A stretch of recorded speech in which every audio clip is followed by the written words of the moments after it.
All right, now, without overthinking this, tell me what your number one fantasy is regarding work. Now, we're going to keep this non-sexual. This is not that kind of show. But without overthinking, and I know I'm asking a lot there, what is your number one fantasy about your current work environment? For so many people that I talk to, for so many employed physicians, it is quitting your job. And I've been thinking about it this week and actually, probably today, because I didn't actually keep track of what day I actually sent this email. This is the 5-year quitversary of when I left employed practice. Now, I did, the slow process of putting in an advance notice that I had to do in order to use up all my vacation days. But it's really got me thinking about the journey from that time to where I am now. And so we're going to talk about that today. Now, the reason why I want you to sort of get into that zone when we think about fantasy, because I don't know about you, for such a long time, I was so disgruntled. I was so unhappy. I just could not understand why everything felt so hard. It felt so hard to take care of patients, even though I was doing something that was incredibly meaningful, but there was just too much all the time, too much responsibility. I couldn't understand why the employers sort of treated us like we didn't matter. It didn't make sense to me. And I just couldn't understand what I had to do in order to earn their approval, in order to be considered good enough. Now, as I talk through that, I can see how my mindset was really a problem there. There are 100% problems within the system, but a lot of it was me. And by me, I mean a lot of it is us and how we've been trained to think about ourselves, about the systems that we work in, to some extent about the patients. So we're going to dive through some of all of that today. This isn't going to be one of those popcorn episodes because, spoiler alert, I did not flip the table, as I think so many of us would say in our fantasies that we just, flip the table and storm out. But we're going to talk through what it looked like for me, and how we can think when we are kind of at that place of maybe deciding that we want to leave or move on. Maybe quiet quit it in an actual helpful way, maybe full on quitting, and the work that lays on the other side of that. So I'm excited for our talk today. Let's talk a little bit about what happened. So I've told some of this story before. I don't remember what episode. It's not important, but it was probably a good 4 or 5 years before I actually left that I really felt I wanted out. I had trained within the group where I was practicing. I had been a patient there when I was born and when I was a young child. In many ways, it truly was my dream job. I dreamed of being a physician in this group and wanted to be like the family doc I had growing up. Now, this was child fantasy, right? I actually had no idea what he did. I just knew that when I was a young child and I had an ear infection or I was going for my checkup, there were stickers involved. My doctor was Dr. Abbott, but he jokingly called himself Dr. Rabbit when we were little kids, and it just seemed like a glorious place to be. Now, of course, this was many years later. This was, after my training, and this was after the medical system had pretty radically changed, probably many, many times over, right? From when I was a young kid in the 80s until the mid 2010s.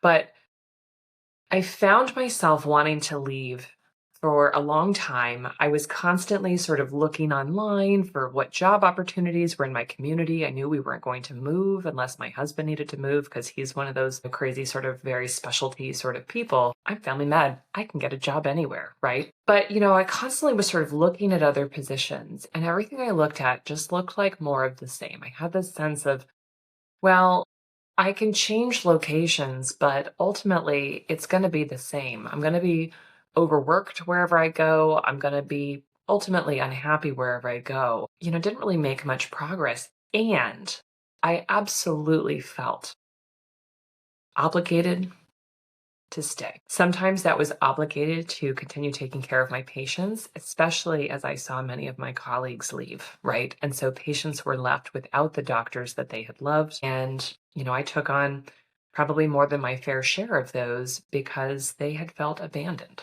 I felt obligated to stay also because at the time that this was happening, I was faculty in our residency. We were a satellite site. I felt very connected to the residents and the learners and the young attendings who stayed on with us after their residency. I didn't want to abandon them. That felt very wrong to me, especially because we had lost several of our founding faculty members. And so I was I was kind of the last of this original guard that had opened the residency satellite site. I don't know, 5 years. I felt just obligated and stuck. Part of that was, I'm sure, identity pieces, right? Which many of us can connect with, but I just couldn't see other options. And then the pandemic hit, right? And for me, I had young kids who were, let's see, one was pre-K at the time and one was in second grade. In the fall of 2020, they were starting kindergarten and third grade, which they did pretty much fully remote. So we were definitely steeped in that stress. In August 2020, I was so cooked by the work. And of course, I had the privilege of being an outpatient provider. We were still trying to do most of our work telehealth. We would have occasional visits where we'd be completely gowned and masked and, occasionally see people who need to be seen in person. But this was not the way that we wanted to be providing care, if you recall that time. But I had a medical appointment with somebody that I'd never met. It was somebody who was outside my system, who was in a private practice doing vein surgery. I was there for a varicose vein consult, and she found out that I was a physician, and she sort of lit up, and she's like, "Oh, what do you do? And how are you?" And her excited, "How are you?" broke something in me. Now, I was not immune to crying. I was not immune to talking about my experience, but in that moment, I was just so done. I just burst into tears right in front of her. I think back, I can't remember the look on her face, but I just remember being in that moment and just feeling I had to get out. I had to do something else. I had to do anything else.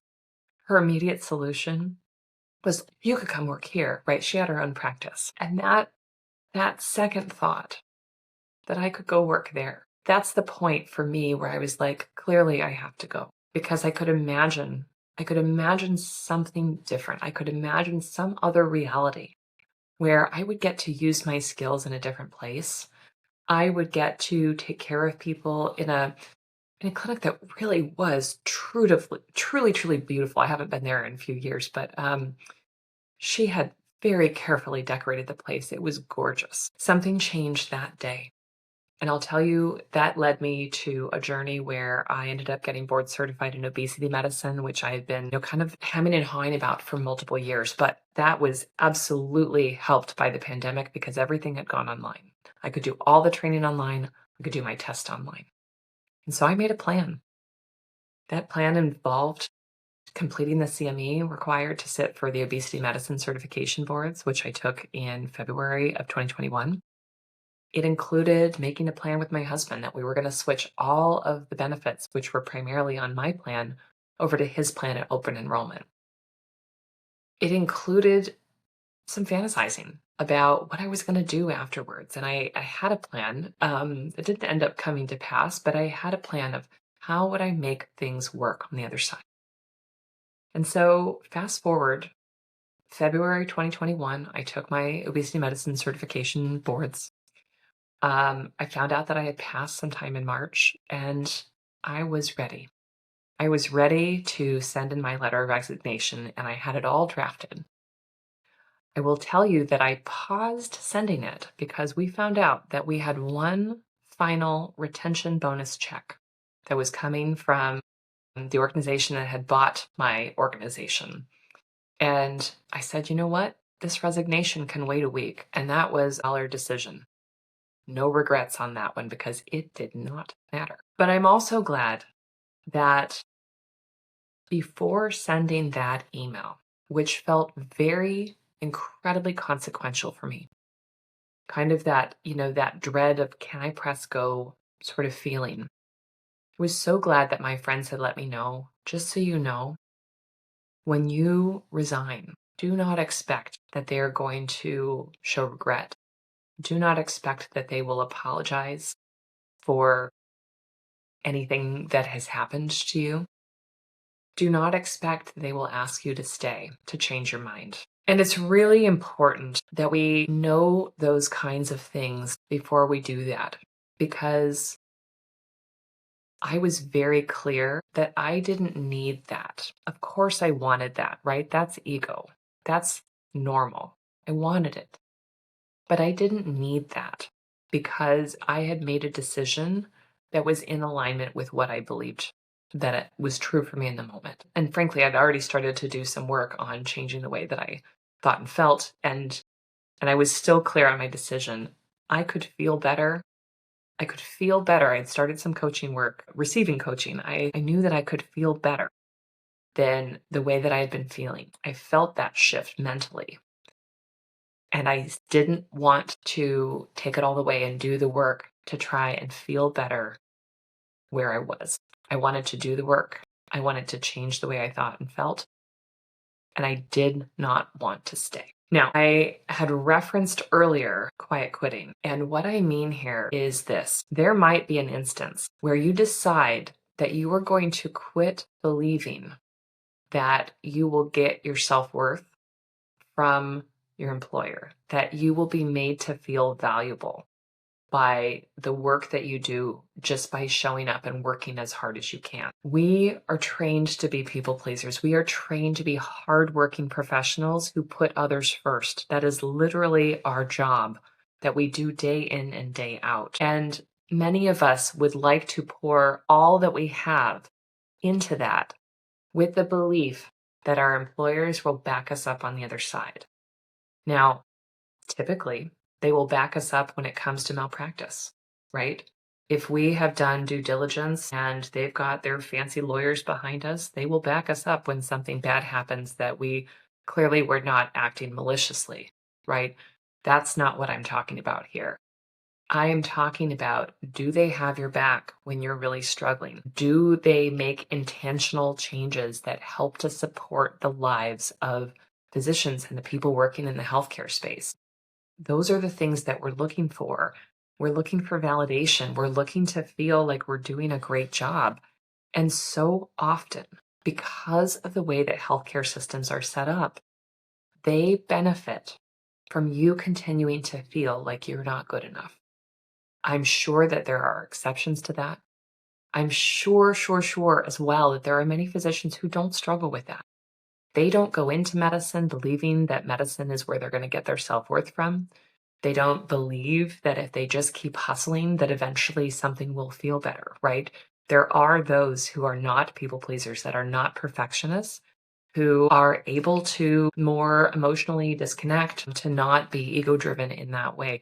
Ego driven is not sound kind there, but so many of us, right, gain so much of our personal identity from being well liked, being the one that's easy to talk to, being the doctor who's very popular. That's a whole different episode, and we could go there, but we're not going there today. But what I want to say is that I know that this is not true for all of us.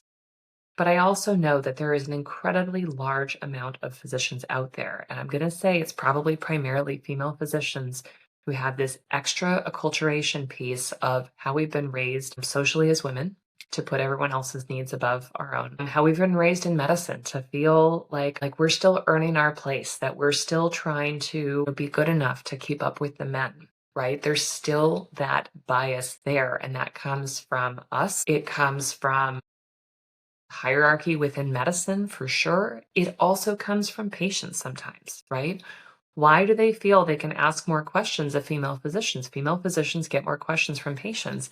In part, it's because our time is seen as less valuable. In part, it's because they feel more on par with us socially and better able to ask questions. Now, we could argue again about whether that's right or wrong, but there is some of that sort of worthiness piece that is baked into there.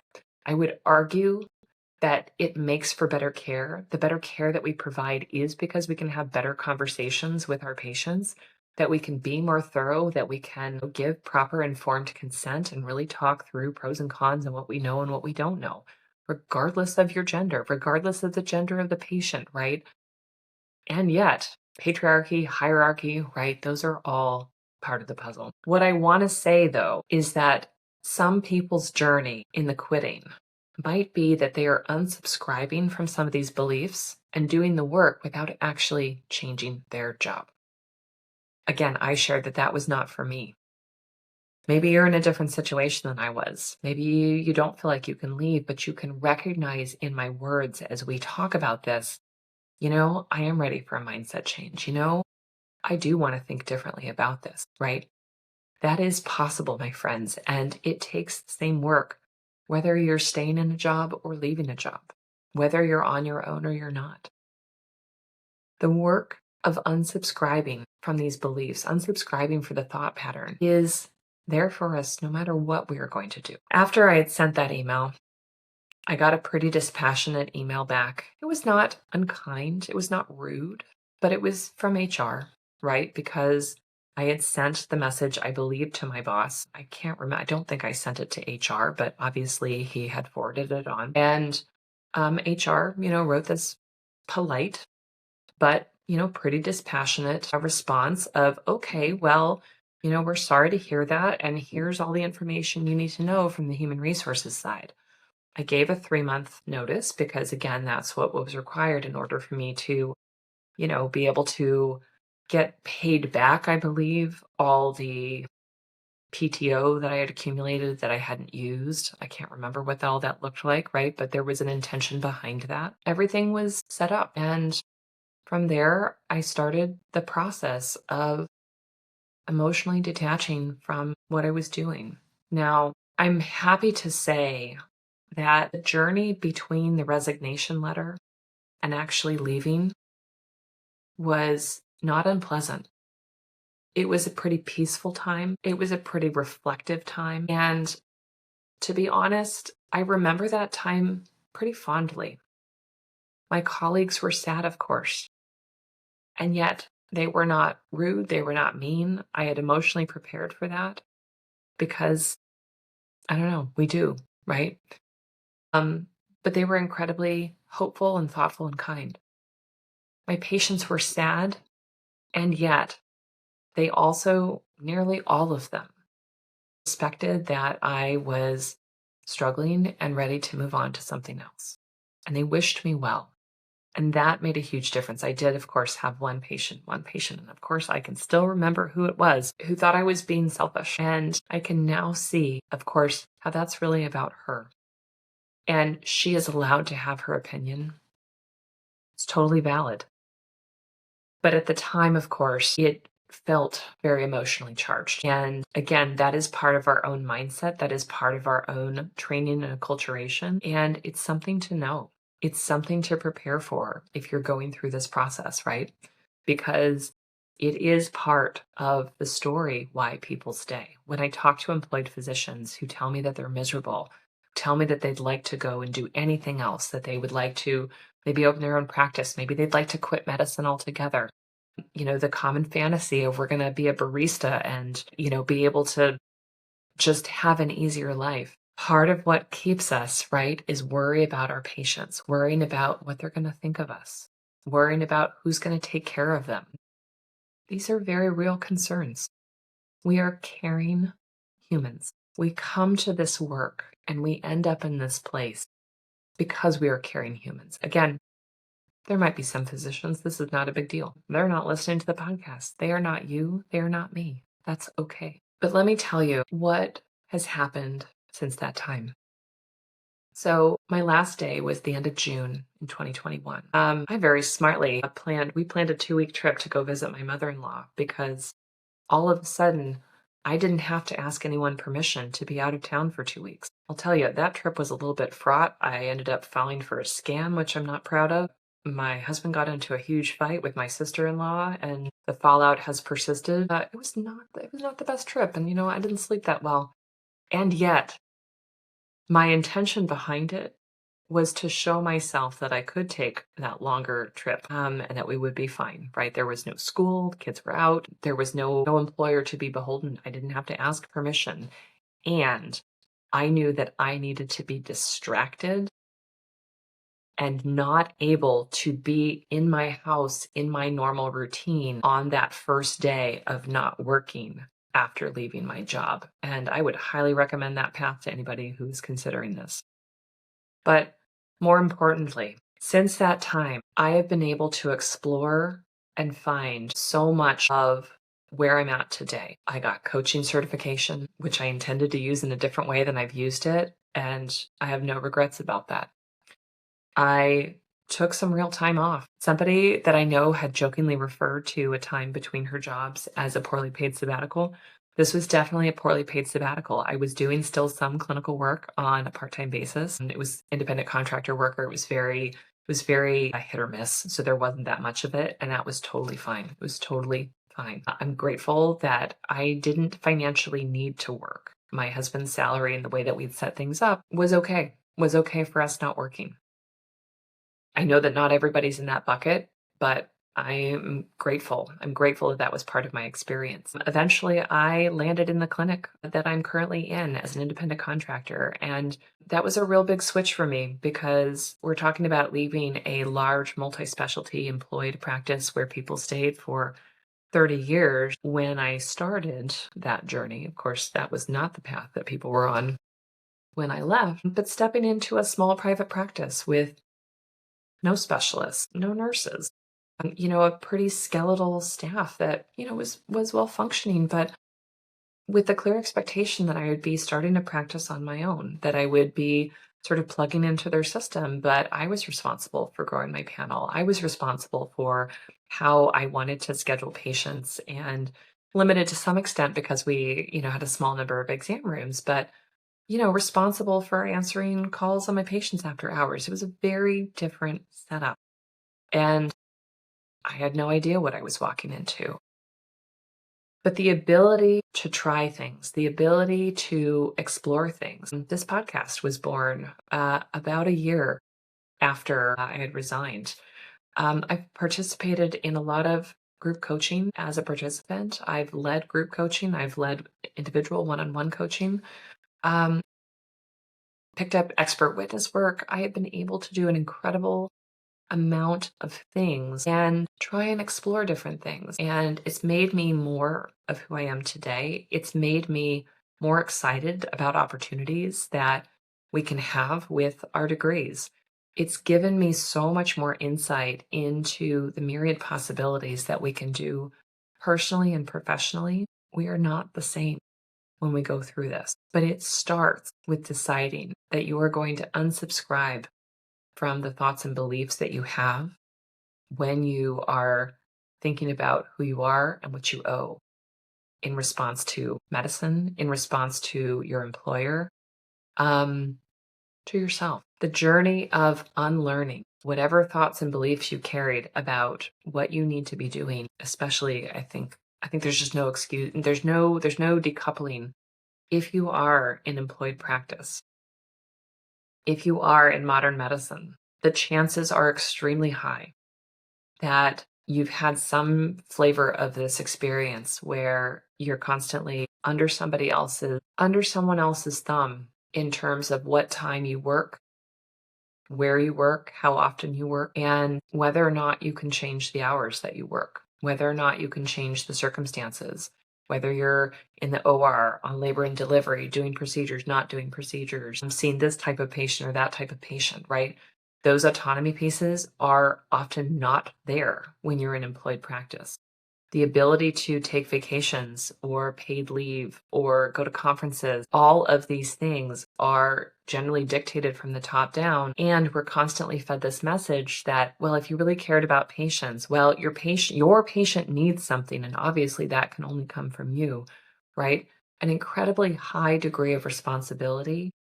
And yet without the autonomy to be able to make reasonable decisions for yourself. Now, we are privileged humans. Even the lowest paid specialties amongst us are still high paid specialties. Now, of course, we spent $1 billion to get the training that we did, most of us. But even those who make the least amongst us, we still make more than the average American. And so there's privilege there. We still experience privilege in terms of the degrees that we carry and the hierarchy that exists. Now, again, that looks a lot of different ways, and it's not all good news, but we have to accept that some of those things are true, and yet so many of us have such a low degree of control over these very basic things, like the time of day that we are best to see patients, the work environments that we serve in, who we have around us to help support the work that we need a team for, right? Again, when we can take paid time off or unpaid time off, even. All of these things matter. And you would think that we had a higher degree of control over that than we have. But this is part of the broken healthcare system that understaffs, under resources, and yes, sometimes that's driven completely by business decisions, but it's also driven by this for-profit system that literally only benefits when we see patients and drop a bill, right? Because that is how the money flows. This episode went a different direction, but that's okay because these stories matter. My story is one of thousands and thousands of stories out there of people who have stepped away from employed practice and decided that they were going to try something new. It matters when we think about how do we approach this thought, whether, again, we're leaving an employed position, whether we're jumping into something else, whether that's similar or dissimilar, whether we're deciding to leave clinical medicine altogether, even whether we're retiring. That is a difficult decision that people face of, when do I decide that I no longer do this work? All of these things are different challenges that we face. And what I hope you walk away with today is just seeing that deciding to leave does not have to be the end, and it does not have to be the scary circumstance that you might think it is. I'm not going to say that I didn't face fear, that I wasn't worried along the way, that I'm not going to say that the uncertainty was comfortable. Of course it wasn't. And yet, for me, the balance of deciding that I would rather have the discomfort and the uncertainty than continue to stay in the discomfort that I knew well of being chronically overwhelmed and frustrated and resentful. I needed to break out of that. And the cost of that was the discomfort of uncertainty, of worrying whether or not I could do something different, of worrying about who I would be on the other side. These things matter, and these things keep us stuck. And if that resonates with you, if you've been contemplating a decision, whether, again, it's, a quiet quitting pathway where you're just disconnecting from the thoughts that you owe everything to everyone, or whether that's actually leaving medicine, leaving your current practice, leaving employed practice, leaving the insurance world, right? There are many different ways that looks. But let's be clear